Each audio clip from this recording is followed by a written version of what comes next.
Nice. So, filled it up as you can see.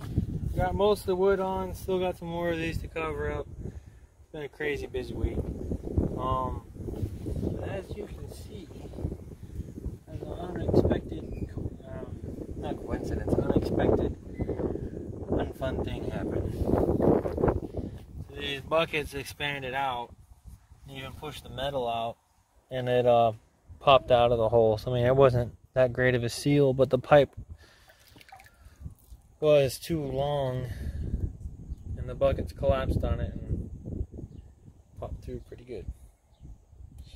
So that's not fun, but yeah, so I'm gonna have to buy the correct bulkheads or beams, whatever they are. Go between there, and we will go from there. Alright guys, this has been a learning experience. Hopefully it doesn't cost you anything like it's gonna cost me. Have fun. Be safe out there. And enjoy the sunset.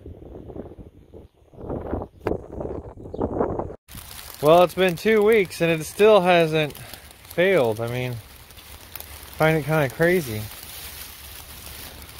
And even after I took this out, it's starting to get a little green. So there you go, it's crazy.